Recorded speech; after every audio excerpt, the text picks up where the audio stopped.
요즘 우리는 성령에 대한 설교를 계속 듣고 있습니다. 오늘이 세 번째로 반복되는 설교입니다. 어떤 사람들은 반복하는 설교를 하려고 하지도 않고 반복되는 설교를 들으려고 하지도 않습니다. 반복되는 이유 때문이라는 거죠. 그러나 설교를 반복한다는 것은 그만큼 중요한 의미가 있다는 것을 여러분이 아셔야 됩니다. 어릴 때 부모님들이 수없이 반복하면서 가르쳤습니다. 저도 그 반복 배우면서 자랐고 자녀를 양육하면서 반복해서 가르쳤습니다. 예수님도 제자들에게 여러 번에 걸쳐서 반복해서 가르치시는 것을 보게 됩니다. 공관복음에 반복해서 여기저기에 예수님이 말씀하시는 것을 기록했지요. 반복하는 것은 중요하기 때문이죠. 그런 의미에서 반복되는 설교 속에서 주님의 음성을 들으시고 주님의 자녀의 권세를 가지고 이 땅에서 자유롭게 살아가실 수 있기를 바랍니다. 오늘은 성령을 모시고 사는 생활에 대해서 말씀을 증거하려고 합니다. 성령은 어떤 분인지, 또 성령은 어떤 일을 하고 계시는지, 언제까지 우리를 도와주시는지, 성령은 어디에 거하시는지 여기에 대해서 살펴보려고 합니다. 첫째로 성령이 어떤 분위기에 모시고 살아야 할까요? 16절에 보시면 내가 아버지께 구하겠으니 그가 또 다른 보혜사를 너에게 주사. 성령을 가리켜서 보혜사라고 했습니다. 보혜사는 헬라어 언어로 파라클레토스라고 말합니다. 돕는 자, 변호자, 중재자라고 하는 의미가 있지요. 한마디로 헬퍼입니다. 헬퍼. 성령은 우리를 도와주시는 분이에요. 처음부터 끝까지 성령의 역할은 도와주시는 분이에요. 그런데 성령을 가리켜서 예수님은 다른 보혜사다 이렇게 설명합니다. 이 말은 성령 이외에 다른 보혜사가 있다는 말입니다. 그렇다면 성령 이외에 다른 보혜사는 누구일까요? 헬라어에서 다르다고 언급할 때에 두 가지 말이 있습니다. 알로스와 헤테로스라고 하는 말인데요. 알로스는 똑같은 것 중에 다른 것을 지칭할 때 사용합니다. another one을 말합니다. 그러나 헤테로스는 전혀 다른 것을 지칭할 때 사용하는 말입니다. different one을 말합니다. 오늘 본문은 알로스로 쓰여졌어요. another one으로 쓰여졌단 말입니다. 그러니까 다른 보혜사라고 하는 말은 똑같은 성품을 가지고 있는 분인데 서로 달리 다른 역할을 하시는 분이다 이런 뜻입니다. 요한일서 2장 1절에 가면 구체적으로 기록을 하고 있는데요. 만일 누가 죄를 범하여도 아버지 앞에서 우리에게 대언자가 있으니 곧 의로우신 예수 그리스도다 그랬어요. 자, 대언자가 예수 그리스도라고 그랬는데 우리가 원죄의 영향을 받아가지고 죄를 짓지 않습니까? 날마다 죄를 짓습니다. 그럴 때마다 하나님 우편에 앉아 계신 예수님이 우리를 위해서 기도하신다는 거예요. 그래서 예수님을 대언자라고 말을 했어요. 그런데 원어의 대언자 원어가 바로 파라클레토스라는 거죠. 이 성령을 언급할 때에 파라클레토스 똑같다는 얘기입니다. 그렇다면 보혜사 성령님은 누구라고 하는 말이 되느냐 하면 예수님이라는 말이 됩니다. 예수님이 제자들에게 고별 설교를 지금 하시는 거예요. 예수님이 이 땅에 계시면서 보혜사로 계셨는데 이제는 구원 사역을 위해서 이제는 십자가를 져야 한다. 그리고 하나님께로 이제 가야 된다. 내가 너희들을 떠난다. 이제 내가 너희에게 하나님이 너희들에게 다른 보혜사를 보내주시도록 기도할 거다. 그래서 내가 기도하면 하나님이 다른 보혜사를 너희들에게 보내줄 거다. 그게 성령이다. 그 성령이 너희에게 가서 도와줄 거다. 그러니 걱정하지 말아라. 지금 이걸 얘기를 하는 거예요. 그동안 예수님은 눈에 보이는 모습으로 계속 도와주셨지만은 앞으로는 성령을 통해서 눈에 보이지 않게 역사하신다는 거예요. 그러니까 앞으로 성령 시대가 도래할 것이다. 이걸 예수님 얘기하시는 거예요. 예수님은 하나님 우편에서 우리를 돕는 보혜사 역할을 앞으로 하실 것이고 이 땅에서는 성령께서 오셔서 우리를 돕는 보혜사 역할을 하실 것이다. 이걸 말씀하고 있는 겁니다. 여러분, 성령님은 누구십니까? 성령님은 예수님이에요. 그럼 예수님은 어떤 분이에요? 예수님은 하나님이에요. 창세기 1장 26절에 가면 하나님이 우리의 형상을 따라 우리의 모양대로 우리가 사람을 만들자 그랬어요. 여기서 우리라고 하는 복수를 썼잖아요. 하나님이 한 분이신데 우리가 우리의 형상을 따라 우리의 모양대로 이런 표현을 계속 씁니다. 하나님이 누구와 함께 있다는 말이에요. 요한복음 1장 2절에 가면 그가 태초에 하나님과 계셨고 그가 누구예요? 예수님을 이라는 걸 우리가 잘 알고 있어요. 예수님이 태초에 하나님과 계셨다는 말이에요. 4절에 가면 그 안에 생명이 있었으니 이 생명은 사람들의 빛이라. 예수님 안에 생명이 있었다는 말이죠. 8절에 가면 말씀이 육신이 되어 우리 가운데 거하셨다고 그래요. 하나님이신 예수님이 말씀으로 육신을 입고 이 땅에 오셨다는 거죠. 그래서 그 영광을 보니 아버지의 독생자의 영광이요 은혜와 진리가 충만하더라, 이런 말씀을 합니다. 그러니까 성령은 예수님이고 하나님이에요. 하나님, 성령, 예수님은 동격이에요. 이해되십니까? 예, 이걸 어려운 말인데요, 이게 신학적으로 삼위일체라고 말합니다. 우리가 신앙생활할 때 많이 듣잖아요. 삼위일체라는 말이에요. 하나님은 한 분이신데 하시는 역할이 다르다는 거예요. 자, 여러분, 제가 박찬길이잖아요. 근데 제가 하는 역할이 그래도 조금 여러 가지예요. 자, 교인들에겐 어떤 역할을 합니까? 목사 역할을 하지요. 자, 저희 집에 가면 아이들이 있습니다. 아이들에겐 무슨 역할이에요? 아버지 역할을 해요. 제 아내도 있잖아요. 아내에겐 무슨 역할? 남편의 역할을 하는 거예요. 한 사람인데 다른 역할을 한다는 거예요. 하나님이 한 분이신데 구약시대는 성부 하나님의 역할을 직접 하셨어요. 그러나 신약시대에는 예수님을 보내주시면서 성자 예수님의 역할을 예수님께 위임을 하지요. 그래서 하나님이 예수님의 모습으로 이 땅에 오셨어요. 예수님이 나를 본 자는 하나님을 봤다, 이렇게 얘기하시는 이유가 거기에 있는 거예요. 그리고 이제는 예수님이 하나님의 구원 사역을 완성하시니까 이제는 다른 하나님의 영이 오셔서 도와주신다는 거예요. 그게 성령입니다. 성령. 그 성령께서 오순절에 오셨잖아요. 귀로 들을 수 있는 모습으로 오셨어요. 하늘로부터 급하고 강한 바람 같은 소리라고 했잖아요. 성령은 눈에 보이는 모습으로 오셨어요. 마치 불의 혀처럼 갈라지는 것들이 그들에게 보였다고 그랬어요. 성령은 말하게 하시는 모습으로 오셨어요. 다락방에 모인 120명의 사도들이 성령의 말하게 하심을 따라 말을 했다고 그랬잖아요. 성령의 말하게 하심을 따라 말할 정도로 성령께서 이렇게 말하시는 모습으로 오셨다는 거예요. 여러분, 보혜사 성령은 이 땅에 오셔서 예수 믿는 사람들을 도와주십니다. 믿지 않는 사람들은요, 도와주질 않아요. 모든 사람들에게 다 도와주시는 게 아니에요. 오늘 17절 말씀에 세상은 능히 그를 받지 못하나니 이는 그를 보지도 못하고 알지도 못함이라. 여기서 말하는 세상은 예수 믿지 않는 사람들이에요. 예수 믿지 않는 사람들은 성령을 보지도 못하고 받지도 못한다는 거예요. 고린도전서 2장 14절에 육에 속한 사람은 하나님의 성령의 일들을 받지 아니하나니 육신에 매여 사는 사람들은 성령의 도움을 받을 수가 없다는 얘기입니다. 그래서 오늘 예수 믿는 모든 사람들에게 성령이 오셔서 도와주신다는 거예요. 여러분, 성령은 예수 믿는 사람들에게만 도와주시는 거예요. 우리를 자꾸 도와주시는 거예요. 로마서 8장 26절에 성령은 우리의 연약함을 도우신다고 그랬어요. 우리가 얼마나 연약해요. 우리가요, 굉장한 것 같지만 아니요, 하루에도 몇 번씩 바뀌어집니다. 뭐 하루뿐만이 아닙니다. 아침 저녁으로 바뀌어지고요, 예배 드리는 시간에도요 얼마나 마음이 왔다 갔다 하는지 몰라요. 보세요, 예배 드릴 때는 이렇게 살아야지 마음을 가지고 나서도요, 예배 끝나고 예배당문 나가보세요, 금방 변화됩니다. 좋은 쪽으로 변화되면 좋은데 좋지 않은 쪽으로 변질된다는 얘기입니다.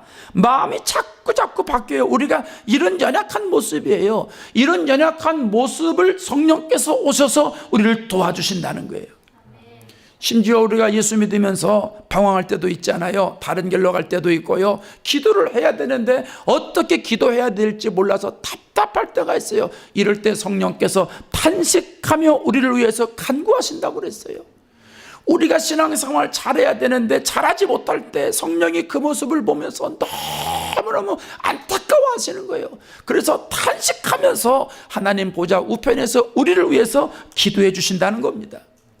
성령은 거기서 그치는 분이 아니에요. 내가 가난하게 되면 가난하게 살도록 도와주세요.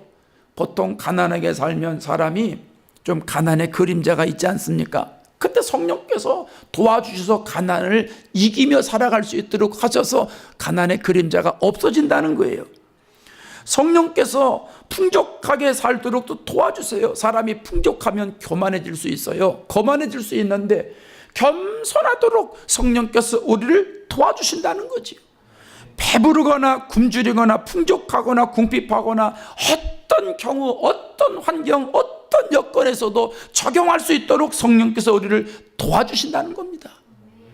빌립보서 4장 12절의 바울의 고백처럼 일체의 비결을 배웠노라 고백할 수 있도록 도와주신다는 거죠. 내 힘으로 해결할 수 있는 것이 아닌데, 내 능력으로 할 수 있는 게 아닌데 성령이 도와주셔서 내가 어떤 상황이 있더라도 일체의 비결을 내가 다 배웠다는 거죠. 그런 사람이 될 수 있도록 성령께서 도와주시는 줄로 믿습니다. 저는 어릴 때부터 신앙생활 했는데요, 뭐 말은 신앙생활이지만 부모님 따라다녔으니까 그냥 교회 다닌 거죠. 덜렁덜렁 교회를 어릴 때부터 다녔는데 중학교 2학년 때부터 성령을 모시고 사는 것 같아요. 제가 중학교 2학년 때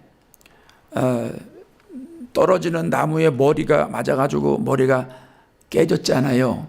머리가 박살이 났어요. 여러분, 이 머리가요 되게 튼튼합니다. 웬만큼 부딪혀가지고는요 금도 안 갑니다. 하나님이 그렇게 잘 만들어 놓으셨어요. 잘 만들어 놓으셨어요. 이게 믿음이 안 가시거든 집에 가서 한번 박치기 해보시기 바랍니다. 그래도요 머리가요 띵 할 뿐이지요 괜찮아요. 그런데 큰 나무가 이렇게 떨어지는 거에 머리가 맞아가지고 머리가요 박살이 나서 위에 뼈들이 다 부스러졌어요. 그래서 여기 뼈가 지금 위에가 이게 없습니다. 여기. 그래서 이제 뭐 개구리 뻗듯이 쫙 뻗었습니다. 그래서 병원에 들어갔는데 병원에 간다고 다 사는 게 아니잖아요. 의사는 수술해봐도 소용없다. 근데 부모님 마음은 어디 그래요? 죽어도 좋으니 수술 한번 해보자. 원 없이 한번 수술 한번 해보자. 근데 수술을 했는데요 3일 동안 정신을 차리지 못하는 거예요. 그런데 그 3일 동안 비몽사몽간에 지내는 거예요. 무의식적으로 지내는 거예요. 그런데 거기서 내가 하나님을 찾은 거예요. 야, 성령께 의지해서 내가 살아야 되겠구나. 막 이런 마음이 간절한 거예요. 그냥 물밀듯이 밀려오는 거예요. 당연하지 않겠어요? 지금 죽느냐 사느냐 하는 입장인데 가만히 있으면 죽어요. 그럴 때 뭐 때가 왔으니까 가야지. 중학교 2학년짜리가 그러겠습니까? 어떻게 시든지 살려고. 그러니까 하나님만 의지하는 거예요. 성령만 의지하는 거예요. 야곱이 천사와 환도뼈가 부러지듯이 씨름하듯이 그런 상황이 지금 된 겁니다. 그래서 그때 성령님 도와주세요, 성령님 도와주세요 간절히 기도했더니 성령께서 도와주신 거예요. 그래서 이제 그 다음부터 성령을 모시고 살아가는데 성령을 모시니까 마음이 평안해지는 거예요. 기쁨이 넘치는 거예요. 얼마나 이 회복 속도가 빠른지 말이죠. 여러분 믿으실지 모르겠어요. 처음에 수술하고 의사가 뭐라고 그러냐면 깨어나도 1년은 있어야 태어날 거라고. 1년 있어야 태어날 거라고. 그런데 성령을 모시고 살아가니까 성령이 안에서 막 도와주시는데 일주일만 지나니까 또 달라지는 거예요. 일주일 지나니까 6개월 있다가 하면 된다고 그러고 일주일 지나니까 석 달 있으면 퇴원하면 된다고 그러고 조금 있으니까 다음 주에 가라고 그래서 제가 네 수술하고 1년 동안 병원에 입원했어야 되는 사람이 한 달 만에 퇴원했습니다. 한 달 만에. 남 얘기니까 아멘도 안 하셔. 한 달 만에 태어난 거예요. 기적 같은 일이었습니다. 기적 같은 일이에요. 여러분 의술의 심이 아니에요. 성령의 도와주시는 심이에요. 예수님을 모시고 살아가니까 성령을 모시고 살아가니까 성령이 막 도와주시는 거예요. 여러분 그 위에 얼마나 놀라운 일이 생겼느냐 하면은 성령을 모시고 살아가니까 이제는 환경의 문제가 안 되는 거예요. 어려워도 그것 때문에 비굴해지지 않아요. 고난이 와도 그것 때문에 무릎 꿇지 않는 거예요. 어떤 경우에도 적응할 수 있는 일체의 비결을 주님께서 주시는 거예요. 성령께서 그렇게 도와주시는 거예요. 얼마나 감사한 일인지 몰라요. 여러분, 성령께서 도와주신다고 약속하시는데 성령을 모시고 살아야 되지 않겠습니까? 세상의 권세자들이 도와준다고 해도 그것도 고맙고 감사한 일이잖아요. 여러분, 월드컵 축구의 심판들이 조금만 도와줘도 경기는 양상이 달라질 수 있잖아요. 세상에 힘 있는 사람이, 권력 있는 사람이 도와줘도 감사한 일인데 하나님께서 우리를 도와주신다고 그러니, 성령께서 도와주신다고 그러니 얼마나 감사한 일이에요. 얼마나 기가 막힌 일이에요. 말씀으로 천지를 창조하신 하나님의 영이 우리를 도와주신다는 거예요. 하늘과 땅의 모든 권세를 가지고 계신 예수님의 영이 우리를 도와주신다는 거예요. 어제나 오늘날 변함없이 우리를 도와주신다는 거예요. 이 성령을 모시고 여러분 사실 수 있기를 바랍니다. 그 성령, 도와주신다는 성령을 여러분이 모시고 살아서 성령의 도우심으로 여러분이 늘 승리할 수 있기를 바랍니다. 두 번째로, 성령은 그럼 언제까지 도와주시느냐 하는 거예요. 16절을 보십시오. 그가 또 다른 보혜사를 너에게 주사, 따라합시다. 영원토록, 영원토록 너희와 함께 있게 하리라. 성령은요, 일정한 기간에만, 특정한 기간에만 도와주시는 분이 아니에요. 예배 드릴 때만 도와주시고 기도할 때만 도와주시는 분이 아니에요. 월드컵 경기 기간에만 도와주시는 분이 아니에요. 성령은 변하지 않아요. 업앤다운이 있는 분이 아니에요. 사람들은요, 기분에 따라서 좌우되잖아요. 또 환경에 따라서 조금 수시로 바뀔 수 있잖아요. 근데 성령은 달라요. 성령은 한번 우리 안에 오시면, 우리에게 임하시면 영원토록 우리와 함께 하시면서 도와주시는 분입니다. 어떤 분은 그래요. 목사님, 성령이 도와주신다고 그랬는데 전에는 성령이 도와주셨어요. 근데 요즘은 성령이 잘 안 도와주세요. 성령이 요새 잘 안 도와주세요. 성령이 나에게 떠났나 봐요. 성령이 소멸됐나 봐요. 푸념하는 분들이 있는데, 데살로니가전서 5장 19절에 성령을 소멸하지 말아라, 이 말씀을 잘못 이해하는 분 같아요. 여기서 이 소멸하다는 거는요, 원어에는 끄다, 진화하다, 억누르다는 의미가 있어요. 그러니까 성령을 소멸하지 말아라 하는 얘기는 성령이 역사하는 것 방해하지 말아라, 성령이 역사하는 것 억누르지 말아라, 성령이 역사하는 것, 불처럼 역사하는 거 끄지 말아라, 그런 얘기거든요. 그러면 이 사람이 왜 전에는 성령의 역사를 받았는데, 성령의 도움을 받았는데 왜 지금은 성령의 도움을 받지 못합니까? 성령의 역사가 왜 드러나지 않습니까? 성령의 역사를 방해했기 때문에 그래요. 성령이 나에게 역사하는 것들을 내가 순응하지 않았기 때문에 그래요. 성령은 영원토록 우리와 함께 하시는 거예요. 여러분, 성령이 오시면 떠나질 않아요. 성령은 내 안에 계속 계신 거예요. 근데 왜 나에게 성령의 역사가 안 일어나냐 하면, 내가 성령을 성령으로 모시지를 않아요. 내가 성령을 최고로 대우해 드리질 않아요. 내가 성령을 대우해 드리지 않으니까 성령이 나에게 역사를 안 하는 거예요. 성령은 나를 도와주시기 위해서 나에게 오셨는데, 내가 성령이 나에게서 일하도록 내가 열어드리질 않는 거예요. 성령의 말씀에 순종하지를 않는 거예요. 성령의 불을 내가 억압하는 거예요. 꺼버리는 거예요. 그러니까 성령이 나에게만 그냥 내주하시면서 일을 안 하시는 거예요. 여러분, 성령은 인격적인 분이에요. 성령은 우리를 존중하시는 분이에요. 우리는 성령을 신비적으로만 받아들여요. 성령은 신비로운 분이에요. 또 역사할 때도 신비롭게 역사해요. 그렇다고 성령을 미신적으로 받아들이면 안 돼요. 성령은 인격적이에요. 인격적. 우리를 존중하시는 분이에요. 우리의 마음의 생각, 우리의 의견을 귀하게 여기시는 분이에요. 창세기 보세요. 성부 하나님이 얼마나 인격적입니까? 하나님이 얼마나 인격적이에요. 세상을 만드시고 아담에게 그러죠.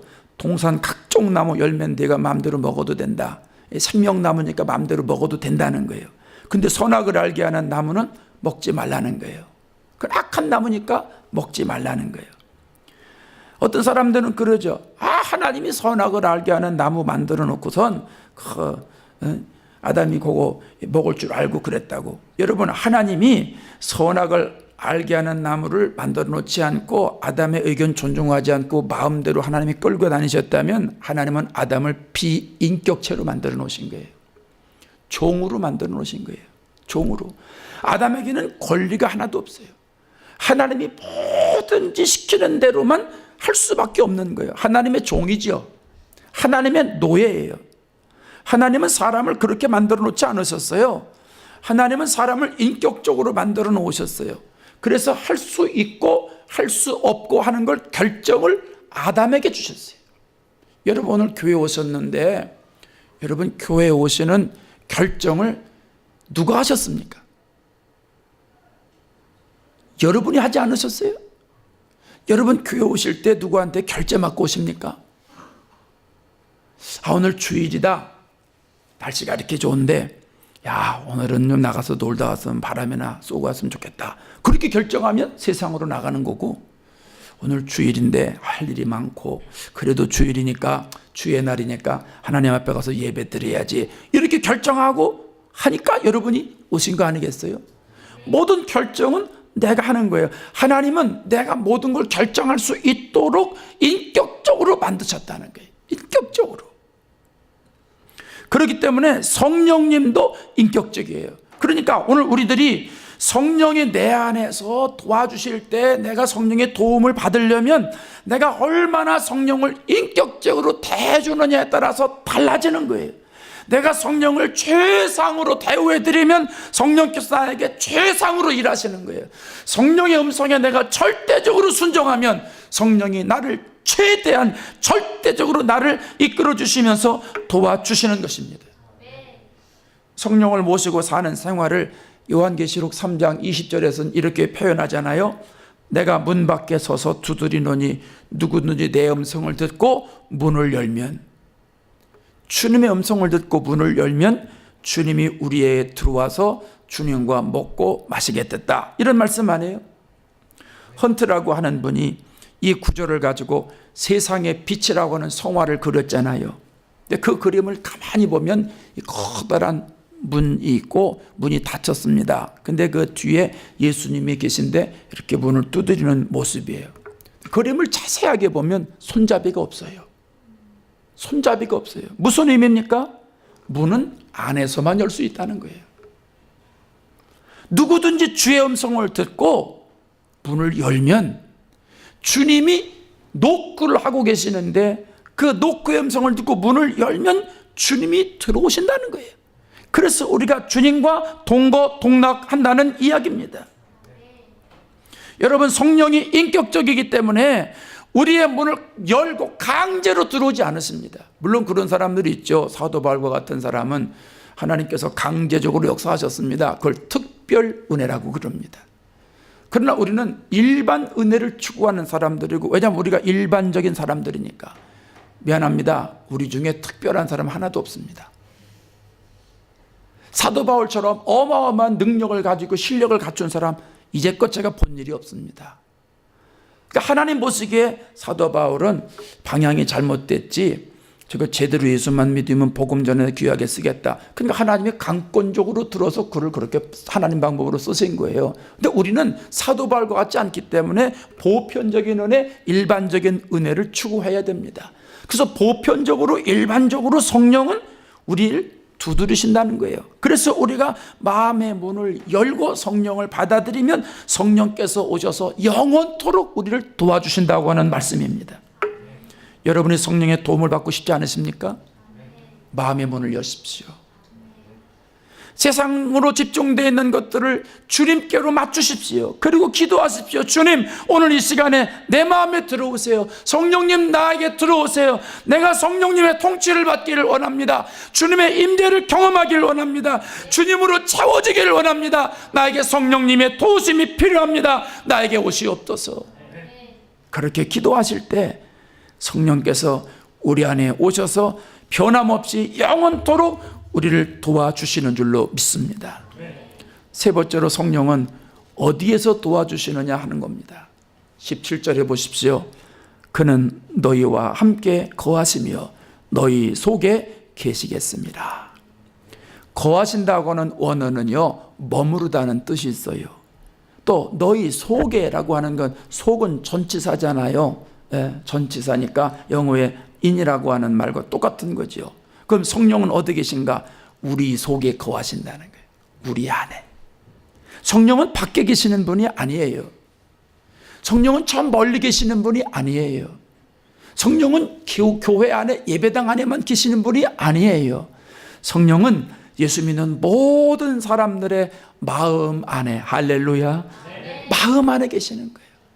내 안에 계시는 거예요. 성령이 내 안에. 디모데후서 4장 22절에 주께서 내 심령에 함께 계시기를 바라노니, 마음에 계시기를 원한다는 거예요.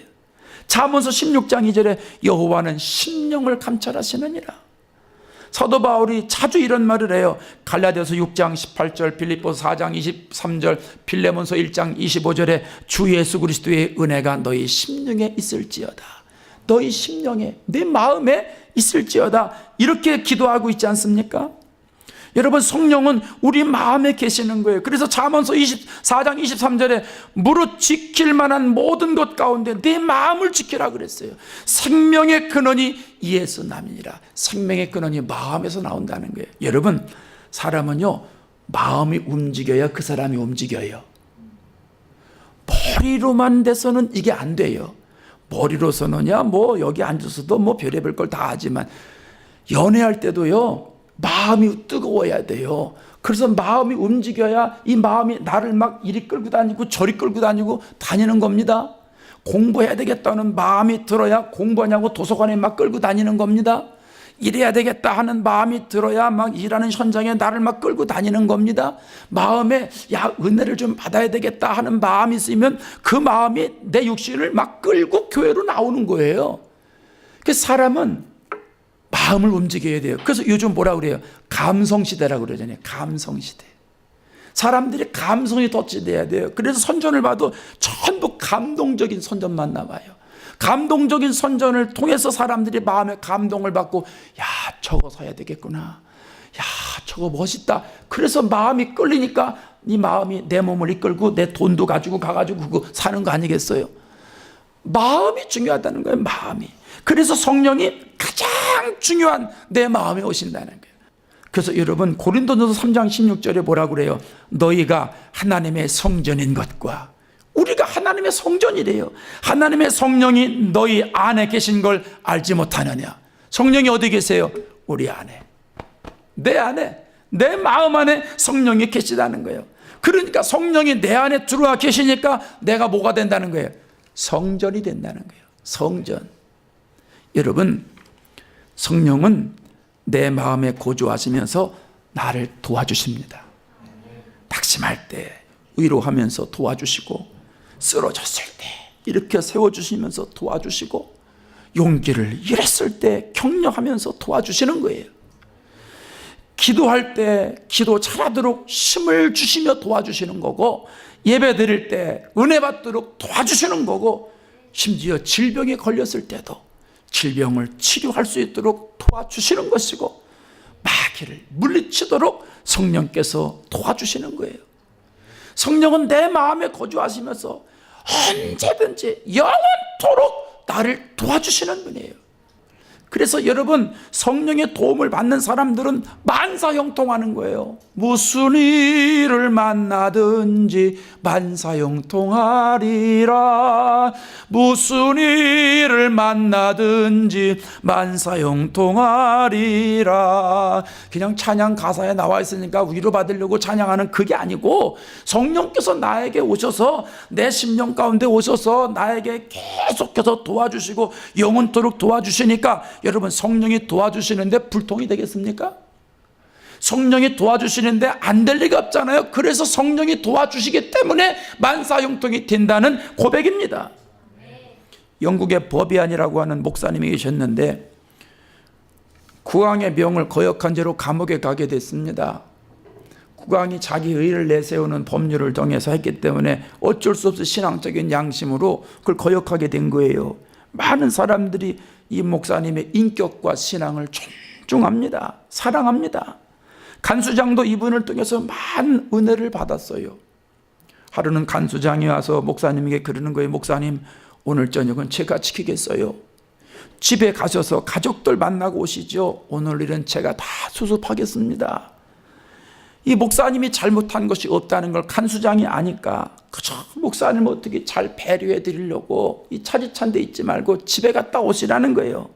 그런데 그때 법위원 목사님이 이런 말을 해요. 아니에요. 저는 가지 않을 거예요. 하나님 원치 않으세요. 성령님이 기뻐하지 않으세요. 그리고 거기 그냥 있었어요. 그런데요, 몇 시간 뒤에 국왕이 나타났어요. 감옥에 국왕이 온 거예요.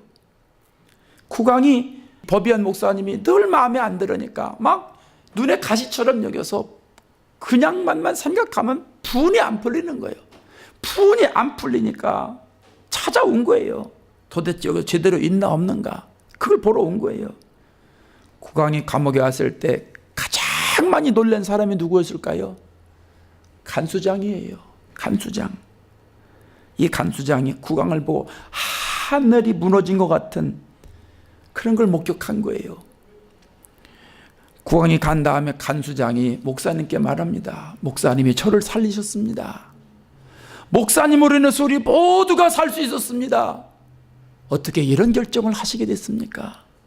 그때 법위원 목사님이 나에게는 성령이 함께 하십니다.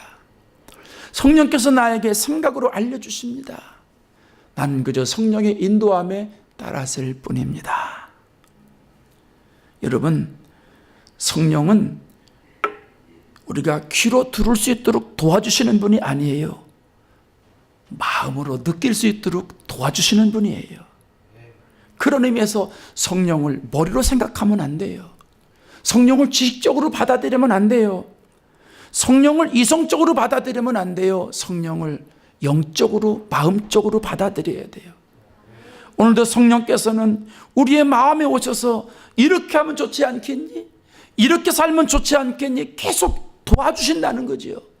신앙생활을 이런 식으로 하면 되지 않겠니? 내가 지금 이런 고난을 당하고 있는데 이 고난은 이런 방법으로 해결하면 되지 않겠니? 내가 지금 이쪽 길로 가고 있는데 그쪽보다는 이쪽 길로 가면 더 좋지 않겠니? 성령께서 우리의 심령에 인격적으로 부단히 말씀하고 계시다는 사실이에요. 그 성령의 음성을 받아들여서 성령의 음성에 순종해서 나아간다면, 성령을 모시고 살아가는 사람으로서의 자세를 취한다면 성령께서 오늘 우리들에게 매 시간마다 역사해 주실 겁니다. 도와주실 겁니다. 그 성령의 도우심을 마음껏 누리며 살아가실 수 있기를 바랍니다. 요즘 스마트폰 시대잖아요. 저도 스마트폰을 가지고 있어요. 쓴 지 꽤 오래되진 않았는데 제가 이걸 써보니까 신통망통 꼬부랑통입니다. 이 스마트폰이요. 예? 난 아무리 이해해도 이해가 잘 안 가요. 여기 안에 성경도 들어있어요. 여기 안에 찬송도 들어있고요. 저는 여기에 성경 주석도 넣어놨어요. 여러분도 다 따로따로 좋아하는 거 많이 넣어놨잖아요. 요즘은 또 카카오톡이라는 게 있어가지고 말이죠. 그걸로 신기해요. 한국이든 저 아프리카든 유럽이든 일본이든 그냥 어디 있는 친구든 누르면 그냥 연결이 되는 거예요. 사진도 찍어서 보내고요. 아까도 우리 어떤 친구, LA에서 온 친구가 있었는데 우리 청년부 1세대의 그 친구인데 혼자 내려갔는데 결혼해서 아기 데리고 왔어요. 그래서 사진 찍어가지고 보내주니까 받았다는 거예요. 얼마나 신기해요. 이게 정말 신통망통 꼬부랑통이에요. 여기 이거 하나만 가지고 있으면 나를 얼마나 도와주는지 몰라요. 정말 비서입니다. 비서.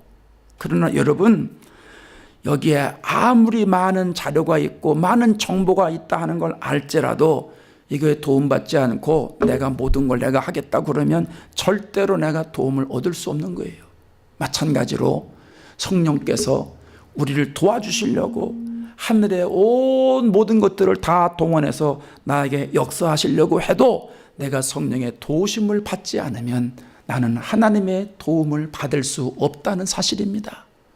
천지를 창조하신 하나님께서, 하늘과 땅의 권세를 가지고 계신 예수님께서 성령의 영으로 나를 부단히 도와주시려고, 내가 능력의 사람이 되도록, 내가 신앙생활 승리하도록, 직장생활 승리하도록 나를 도와주시려고 해도 성령을 모시지 않으면 성령의 도움을 받을 수 없다는 사실입니다.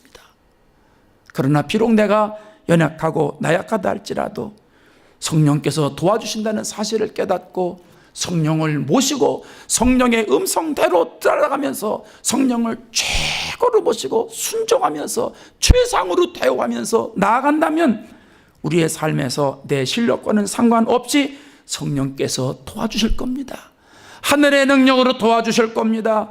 세상과 비교할 수 없도록 도와주실 것입니다. 성령의 도우심 받는 것 욕심 가지시기를 바랍니다. 성령을 모시고 사는 생활에 여러분이 집중하실 수 있기를 바랍니다. 이번 한 주간도 성령을 모시고 사셔서 성령이 도와주시는 놀라운 능력을 마음껏 받아 누리시는 저와 여러분 되시기를 주의 이름으로 축원합니다.